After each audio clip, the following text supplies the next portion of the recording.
You're watching the KOAM Morning News on Fox 14. Right now it's 7. If you slept through the severe weather, we've got some good news for you. We've got coverage of the damage from this storm. And we take you to Columbus, Kansas, where the community gathered to enjoy a chili feed. And we're going to take a look back at what these storms left behind in their wake and what the day ahead holds coming up. The 4 states' most watched news starts now. Thanks for joining us for the KOAM Morning News on Fox 14. I'm Tanya Bach. Well, if you slept through it all, you might have missed what happened last night. Severe storms with very strong winds, and it happened all across the 4 states. KOAM's Shannon Becker braved these storms. He gave us a little bit of look of what's happening across the 4 states. And take a look here. Wow, crews up and out and about trying to clean up debris to make the roads accessible once more. There's also trees across cars and roads all throughout the 4 states. Now, this utility pole was knocked down at East 4th and Ozark in Joplin. And here's another utility pole knocked over due to the strong winds, and this one was on a fence near River and East Fur Road in Carthage. There was a tree uprooted across a car and garage on Hillcrest Avenue in Carthage, and another tree that's been uprooted and on East Fur Road in Jasper County east of Carthage.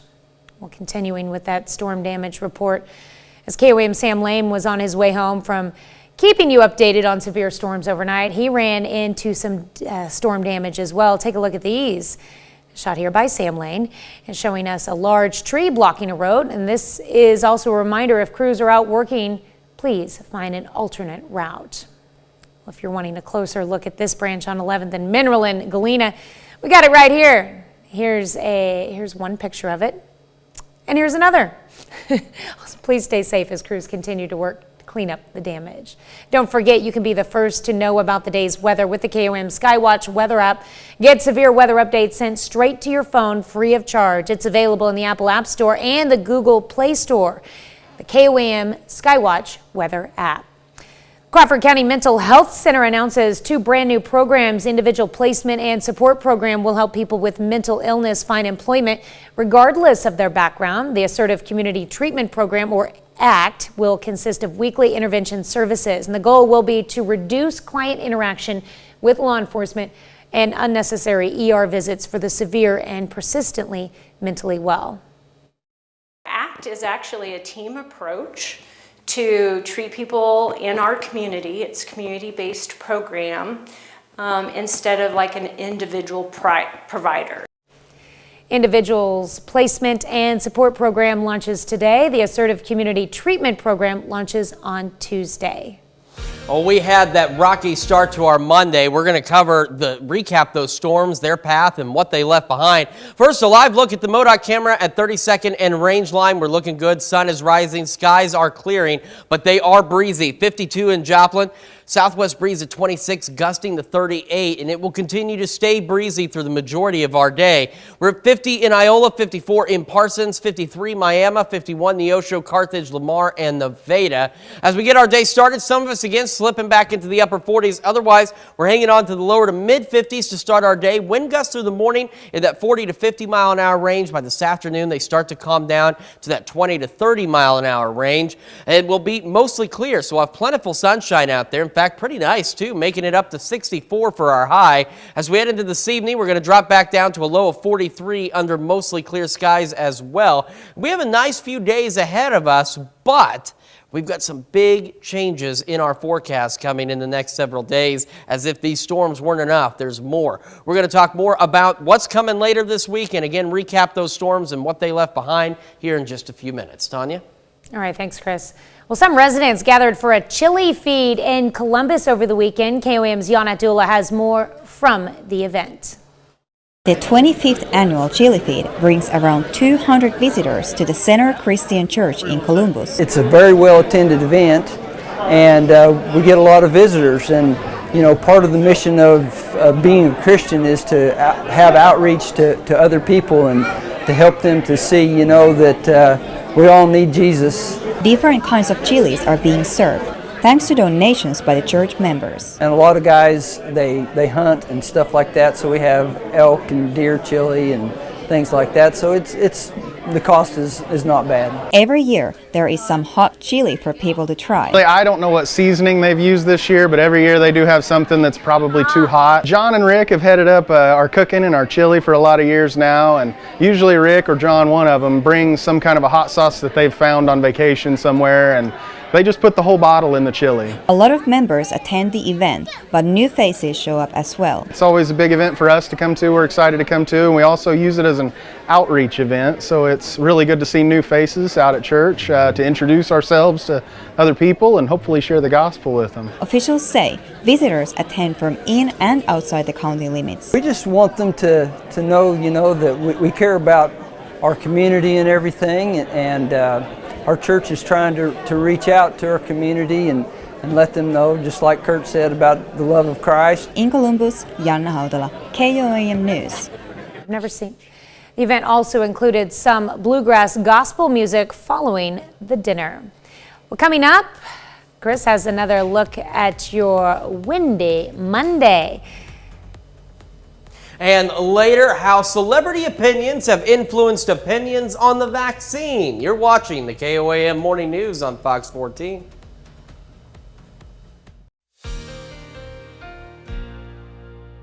Welcome back to the KOAM Morning News. So this radar loop goes back 12 hours. So after the start of this line, but we drew this particular line here on the map from where it is now to where it was at the 12-hour mark of this when it started. We're talking nearly 600 miles traveled by this line of storms in 12 hours. These storms were moving at 60 to 70 miles an hour as they raced across the area, leaving severe thunderstorm warnings, tornado warnings, and all of this in their wake. These are storm reports, some of them storm damage reports, tornado reports around the Oklahoma City metro, back into the southwest Oklahoma, and a couple more in southwest Kansas. Now here on the local level, these green dots represent severe wind reports, and these orangish dots represent wind damage reports. So we talked about pieces of a barn that were in a fence in northeast Jasper County, as well as power lines down in northern Newton County, a tree reported on a home in the Diamond area. And then down in southern Newton County, we were talking extensive damage to some barns and outbuildings down there, as well as a number of down power lines. Now, behind all of this, we still have this to deal with. For Bourbon, Crawford, Cherokee counties in southeast Kansas and all of southwest Missouri, it's a wind advisory through noon. The rest of southeast Kansas, it runs until 9, and for northeast Oklahoma, it runs until 10. And just a quick reminder, we have 3 different forecast offices that cover our region, so that's why we have 3 different expiration times for the wind advisories. And here's why they're in place. Still this morning, winds gusting upwards of 40 miles an hour, some of us still upwards of 50 miles an hour. We head into the afternoon, those winds calm down a bit into that 20 to 30 mile an hour range, and by the time we get into this evening, the winds are considerably calmer. MoDOT camera, 32nd in range line, looking pretty good so far. Same at 7th in range line. We're a lot better off than we were this morning. 52 in Joplin, southwest breeze at 26, still gusting upwards of 38. Decent start to our morning behind the storms. 50 in Iola, 54 Parsons, 53 Miami, 51 Neosho, Carthage, Lamar, and Nevada. As we go through the rest of our day, some of us sinking back into the upper 40s. Otherwise, we're going to hang out in the lower to mid 50s through the morning hours. Will be mostly clear and breezy. Breezy through the afternoon, but a nice day otherwise. Look at that, temperature up to 64 for a high under those sunny skies. And we will remain clear as the wind calms this evening, down to 50 by 10 o'clock and 43 for our overnight low. So talking about changes, not immediately. We're warm tomorrow as well, 66, 59 by Wednesday, a few more clouds. Evening showers Thursday. And we're looking at the possibility of some morning snow by this Friday. As crazy as it is, if you've lived in the 4 states long enough, you know it's easy to get all 4 seasons in a matter of days, sometimes in a matter of hours. And this is a prime example. We're watching the possibility of accumulating snowfall Friday morning, and a high of only 35, but then it doesn't last long because as we head into the weekend, we're back into the mid-50s by this upcoming Sunday. We're going to be back with more of the KOAM Morning News right after this.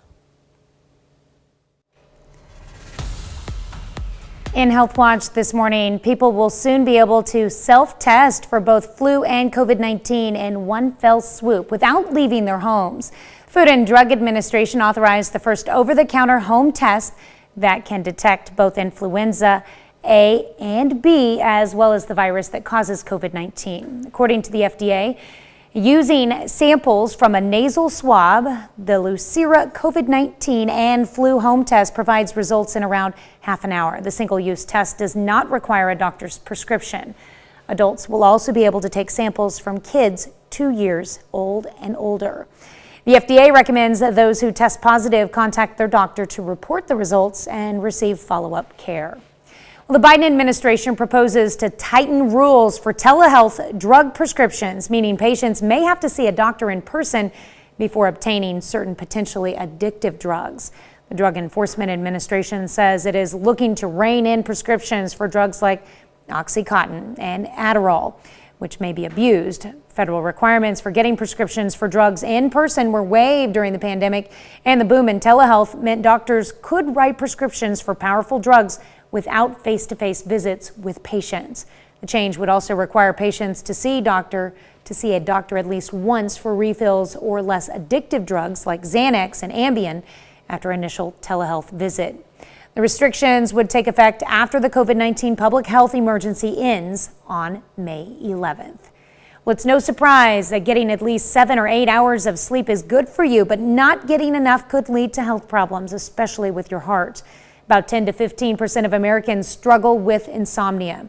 According to a meta-analysis of previously published work, those people are more likely to have a heart attack than those without the sleeping disorder. Heart attack numbers were still relatively low between both groups studied.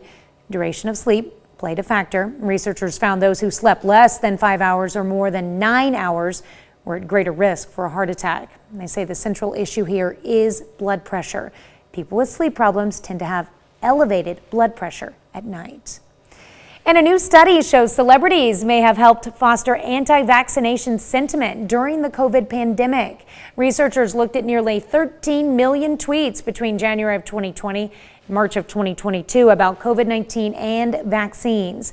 They found more than 45,000 tweets from celebrities like Nicki Minaj and Joe Rogan that discussed vaccine issues in negative light. The researchers also included politicians like former President Donald Trump and Senator Ted Cruz and commentators like Tucker Carlson.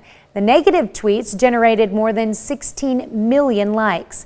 The study does not explain why celebrity tweets would influence attitudes about the vaccine. Well, February is National Cancer Prevention Month, and Bradley Blackburn has the story of one woman who changed her lifestyle to take charge of her health and reduce her cancer risk. It's been almost 10 years since Alicia Storkamp chose to live a prevention lifestyle soon after she was diagnosed with prediabetes. I had to decide whether or not I was going to make this enormous lifestyle change or let diabetes happen to me. So I started taking better care of myself. Through diet and exercise, she dropped more than 100 pounds. Another wonderful side effect of losing a significant amount of weight is that I have the energy to do more. Then she learned her healthy choices could also lower her risk for cancers, such as breast, lung, and colon cancer. It was legitimately shocking. Exercise and diet are enormous components of cancer prevention. Studies show up to 50% of cancer cases and deaths are preventable. Other lifestyle changes that can reduce cancer risk include choosing more vegetables, cutting back on red meat, quitting smoking, limiting alcohol, and protecting yourself from UV radiation.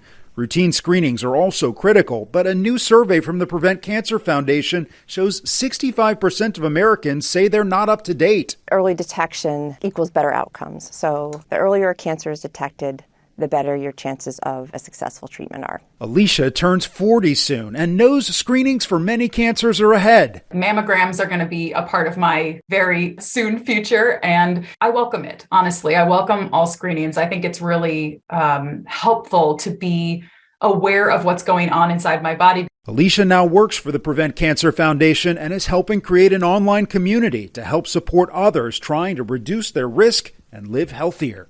Bradley Blackburn, CBS News, New York. Receiving the HPV vaccine can help prevent cancers such as cervical cancer and head and neck cancers from the human papillomavirus. Here's Chris. Well, storms are out of here, and we've got beautiful skies, plentiful sunshine, but we're still dealing with very gusty winds. We've got wind advisories for most of us through at least noon today. MoDOT camera, 32nd and range line looking good. Same from 7th and range line. Clear skies, 52 in Joplin. Southwest breeze at 26, still gusting upwards of 38. As we head into the afternoon, those wind gusts will get into that 20 to 30 mile an hour range. And as we head into this evening, they'll eventually start to calm down. 50 Iola, 54 in Parsons, 53 Miami, 51 Neosho, Carthage, Lamar, and Nevada. Temperatures haven't really moved much, and they will not move much through the morning. We'll stay breezy, we'll stay sunny. We're looking at the lower to mid 50s rather. As we head into the afternoon, we're looking at a high of 64 degrees, so an absolutely beautiful day out there, again with plentiful sunshine. Remain clear tonight. Winds calm down to 50 by 10 o'clock ahead of an overnight low of 43 degrees. And as we head into the end of the week, we got some changes. Tomorrow, a few more clouds, 66, mostly cloudy Wednesday, 59, evening showers Thursday, 53. We're watching the possibility of some accumulating snowfall Friday morning. We'll keep an eye on that for you. We're still several days away, but just do be prepared. 35 for the high, though, so much colder, but worry not. We warm back up through the weekend. We see additional rain chances for the first half of the next work week, but as you can see, temperatures return back to the 50s. We have a nice mild start to next week. That's a check of your forecast. We'll be back with more of the KOAM Morning News right after this.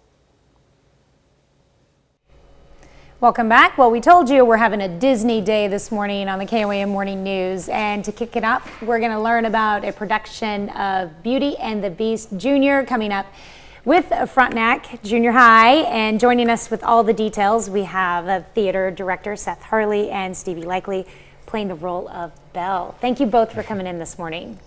Thank you for having us. All right, now we were talking a little bit during the break. This is the biggest production that you guys have put on for the school. Yes, today for the high school and junior high. We have about 43 kids in grades 6 through 9, and then that are in the cast, and then which makes the stage very full.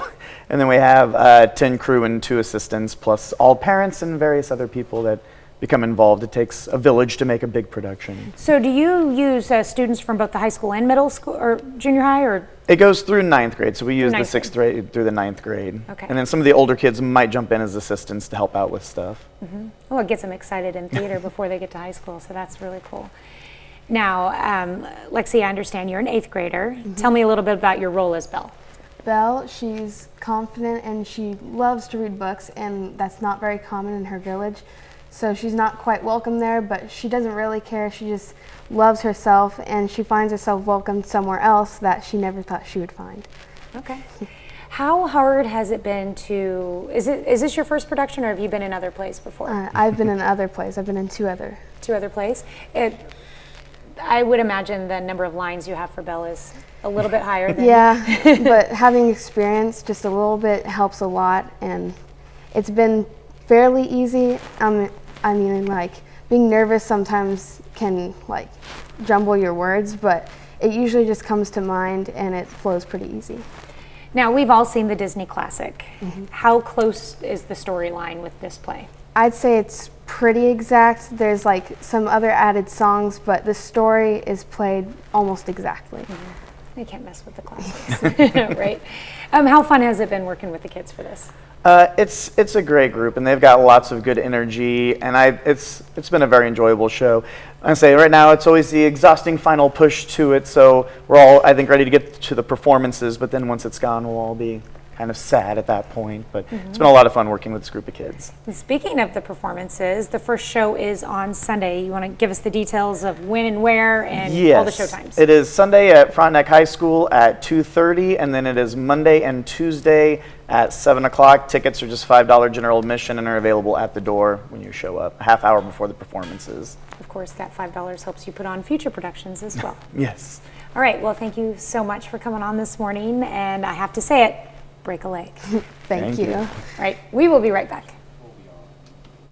The 4 states' most watched news starts now.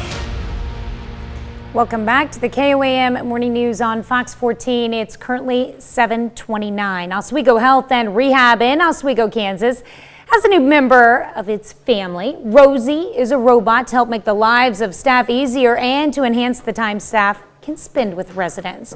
For now, Rosie is only helping with dietary needs.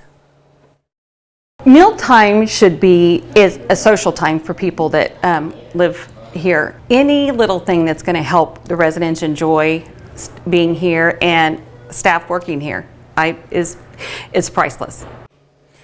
Oswego Health and Rehab is the first in Kansas under Mission Health to have any AI technology. Well, Kansas schools around the state can now benefit from a free supplemental instructional math program. Kansas State Department of Education announced a contract with IXL Learning Program so students around the state can improve their math skills. Galena High School Principal Toby Van Cleve says the high school is familiar with the program as freshmen and sophomore students have been using it a couple of times per week in class. Van Cleve is excited the state now considers the program valuable for everyone and says it will save the schools money. Good thing about IXL, there's a diagnostic assessment that we give to our kids, and then based on the results of that assessment, the program identifies a specific learning plan for every individual student. So they're working on their grade level, at their skill level for the freshmen and sophomores here at the high school. The free math program is available for accredited public and private Kansas schools K through 12. Schools already using IXL will be provided a credit for an extension to their current subscription. A new partnership between the Foundry at Block 22 and the Southeast Kansas Education Center at Greenbush provides new STEM education opportunities to area schools. STEM is science, technology, engineering, and mathematics. Partnership is taking those STEM students from area schools on field trips. And Friday's field trip was to the Pittsco Idea Shop at the Foundry. Students had the opportunity to watch a science educator demonstrate how to code a Spiro robot. It's a great opportunity not only for creativeness, but students learn to read, problem solve, interact with each other on what they want their little robot to do and so forth. So it's a great opportunity. One teacher said these field trips allow self-directed learning and soft skills like teamwork, but also provide her students with something they do not have access to at their school. U.S. Senator Roger Marshall of Kansas gets a first-hand look at a high-tech farming technique. The senator toured Leafy Green Farms in Pittsburgh last Friday. It's a hydroponic facility where plants are grown in nutrient-enriched water without the need for soil. Since plants are grown indoors, the facility can help provide fresh produce year-round, regardless of weather. Well, I think on both ends of the spectrum, senior citizens as well as our kids growing up as well, that we can try to give our kids strawberries or fresh fruits and vegetables on their lunch tables, but they're not eating them because they don't taste good. So what Leafy Green is doing here is making a product that is not only healthy, but also it tastes good. That's our grandchildren. Leafy Green says it grows its produce inside repurposed shipping containers and says this farming method uses only a small fraction of the water used for conventional farming. Well, after a stormy start to the morning, we're calmer at least in the skies, but still dealing with gusty winds. Wind advisories for majority of us through at least noon. We're 52 in Joplin, southwest breeze at 26, and here's why those advisories are out there. Winds gusting still close to 40 miles an hour. They'll start to calm down a bit as we head into the afternoon, that 20 to 30 mile an hour range, and by this evening, those winds will be considerably calmer. We're at 50 in Iola, 51 Chitopa, 52 Miami, Neosho, 53 in Carthage and Lamar as we get our day started. We're going to continue to be in the lower to mid 50s through the morning, breezy conditions, but plentiful sunshine out there. As we head into the afternoon, though, a very spring-like day, high of 64, gusty winds out there, but by about 4 or 5 o'clock, we'll start to see those winds calming down. As we head into this evening, not a bad evening. Calm winds, clear skies down to 50 by 10, ahead of an overnight low of 43 degrees. And a quick check of the 7-day forecast. Warm tomorrow, up to 66. Few more clouds, mostly cloudy Wednesday, 59. Evening showers Thursday, and then the possibility of some accumulating snowfall Friday morning. We're still several days out, so we'll keep an eye on that for you. 35, though, for the high. But worry not, warmer temperatures return. We're back up to 55 by next Sunday. Tanya? All right, thanks, Chris. Big Brothers Big Sisters of Newton and Jasper counties host a bowling fundraiser. KOAM's Carrie Worthen joins them at Carl Richards 4th Street Bowling Alley.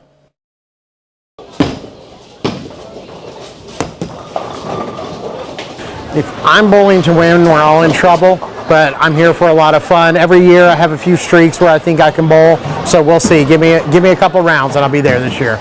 Seth McConnell is just one of many people who came out for Bowl for Kids' Sake fundraiser to help support Big Brothers Big Sisters. We come out, we have a great time, we bowl. It's not competitive, so you're not going to have to worry about, if you want to come out and bowl a 300, great, but you're not required to. And it's just one of our most favorite fundraisers we do each year. Not only is there bowling, pizza, and prizes, there are also raffle experiences from baseball games to Branson trips. It's I would say almost, if not more rewarding for the big.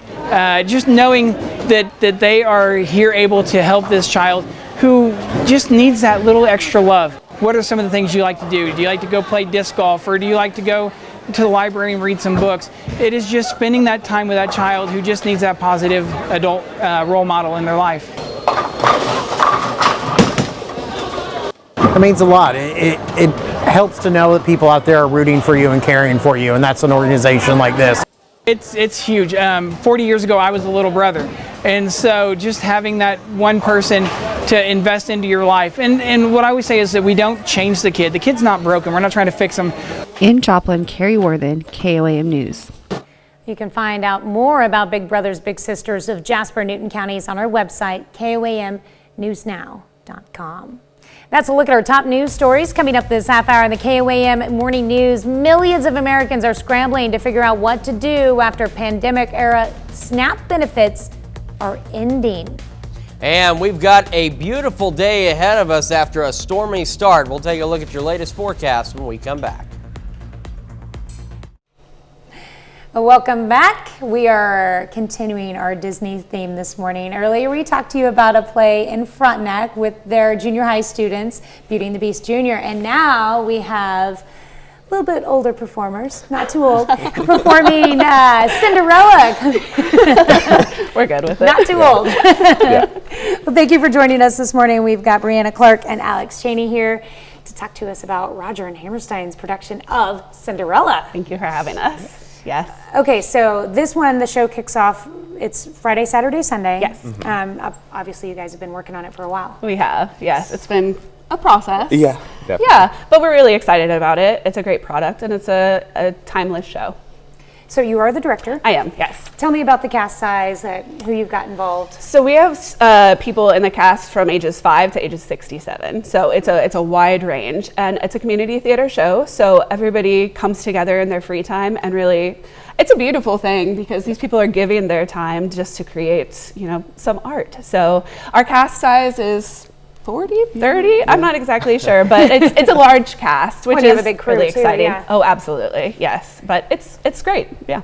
Okay, and Alex, you play the role of the prince, right? Yes, correct. And it's been a blast playing the prince, definitely a shy away from what I played before in other productions, being a crazy manic person in Matilda. So it's nice playing a different character for once. Alex and I were trying to count how many shows we'd done together, and when we were waiting to come on air. So I think this is our 8th show together. Yeah. So Roger and Hammerstein's production of Cinderella, how different is it than the traditional classic? It's different than the cartoon version, but if you're familiar with the Leslie Ann Warren or the Brandy version that were on TV, it's pretty much like that. Adding the magical elements to stage is always a little bit challenging, but also exciting because you get to create this new idea for people. And some people might not be familiar with the stage show, and this is their first experience. So do we still have a bibbidi bobbidi boo? We absolutely do. Of course. Yep. Yes. We have a wand. We absolutely do. Yeah. Okay, so tell us when and where everyone can find this wonderful production this weekend. So it is going to be at the Galena High School. Going to be March 3rd to the 4th at 7:30 and March 5th at 2:30. Okay, so Friday and Saturday 7:30, and then afternoon production for a matinee on show. Sunday. Yeah. Is there a cost to attend? There is a cost, and I'm sure you'll link it here for people to buy their tickets. I think it's 15. Yeah. Great, love that. Yes, I'm not exactly sure, but I'm sure you know. Yes. But of course that goes to help support future productions Absolutely. as well too, so. We're really lucky to have the support of the school district, but also we are a community theater organization, so we raise money and we create these wonderful things for the community. All right, let the art survive and break a leg this weekend. Thanks. Thank you so much. We will be right back.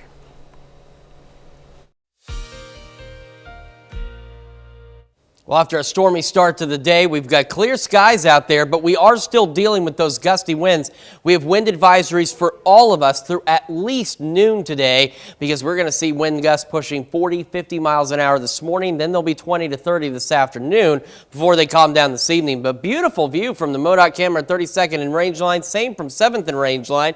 We're at 52 in Joplin, southwest breeze at 26, gusting to 38 still. Across the region, we look like this: 50 Iola, 51 Yates Center, 53 Parsons, 52 Miami, Neosho, and 53 in Carthage, Lamar, and Pittsburgh. As we go through our morning, we will stay breezy with those big wind gusts out there. Otherwise, we'll be in the lower to mid 50s. We'll have mostly clear skies. And as we head into the afternoon, it's a textbook spring-like day. Aside from that wind, 64 for the high, sunny skies, absolutely gorgeous. As we head into this evening, the winds will calm down. We will remain clear, down to 50 by 10 o'clock, and then we'll drop down to 43 for our overnight low. Now, what we are watching is a system that's going to be coming in late Thursday into Friday morning. So as we skip ahead to Thursday evening, that's when we start to see more clouds. We'll see some showers in the morning, and then a few more showers, maybe a rumble of thunder, but look off to our northwest, what's hanging out up there. We're looking at the possibility of temperatures dropping enough to give us the opportunity for snow, at least briefly across the area. But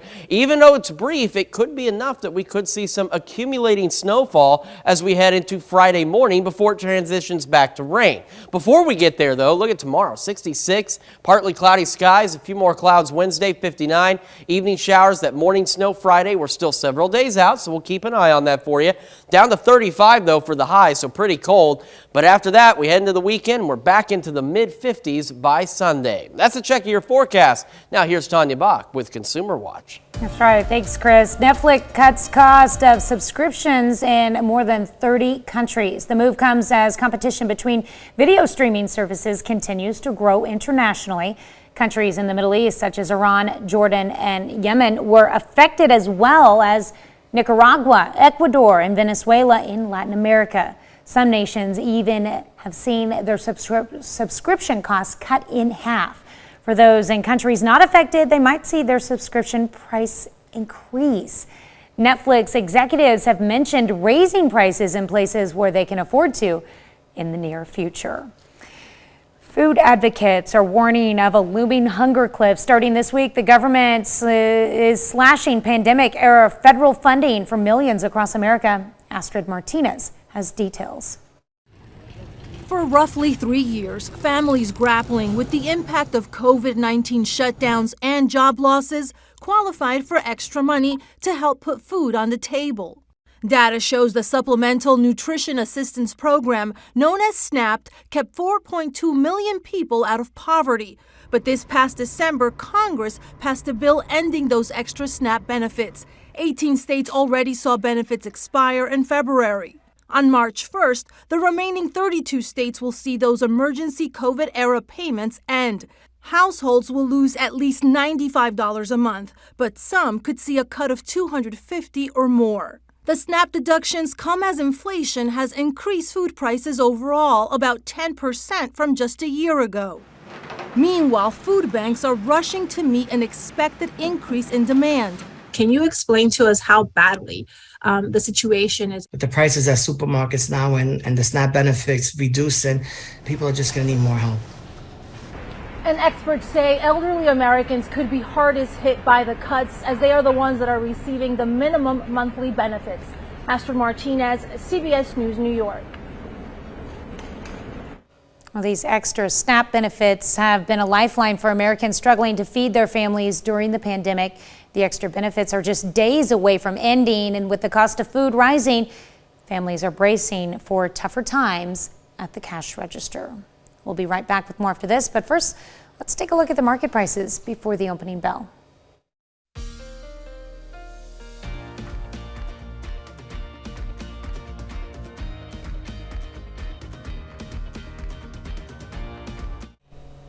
Welcome back. I have two special guests joining us this morning, Ann Wolf and Sahari Syed from RAISE and the Joplin Interfaith Coalition, here to talk about a bake sale and what we're raising funds for specifically.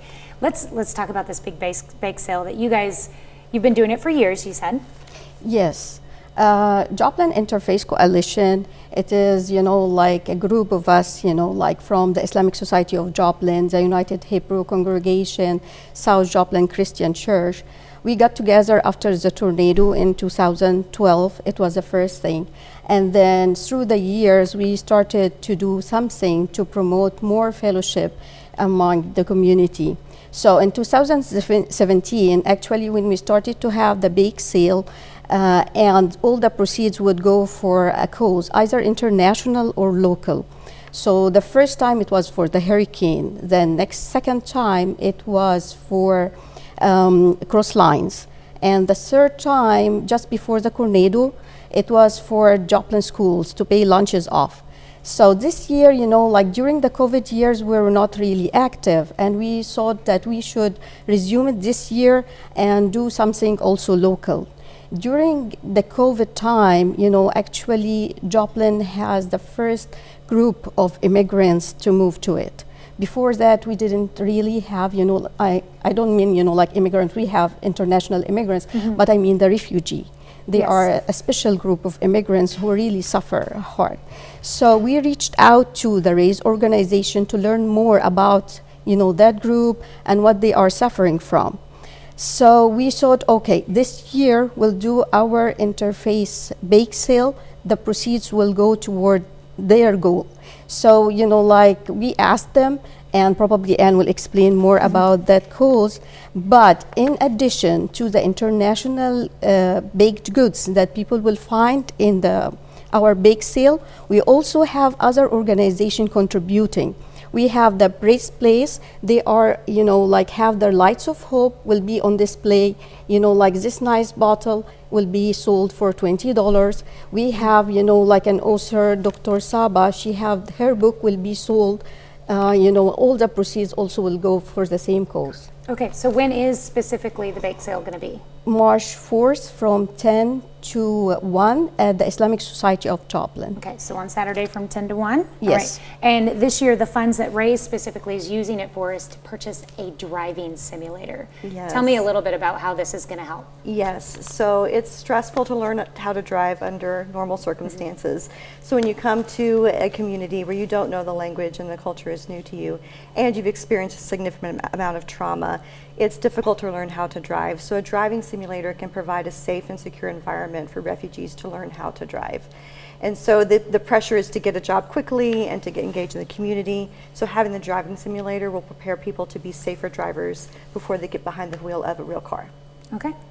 All right, and again, if you'd like to help the RAISE organization raise money for the driving simulator, all you have to do is come out to the Islamic Center. Where's it located at?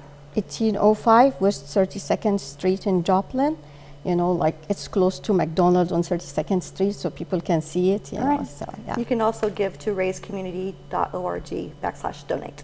All right, and that's the easy way to help too. Yes. All right, thank well, you. thank you so much for coming on, both of you. Thank you. We'll be right back.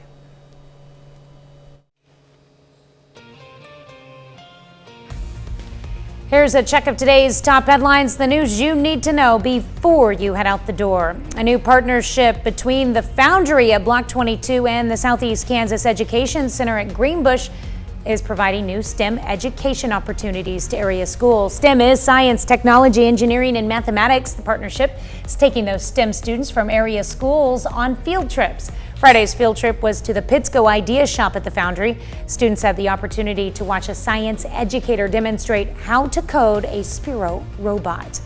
And the Neosho Freeman Family YMCA was at Neosho Junior High for its fire department versus law enforcement charity basketball game.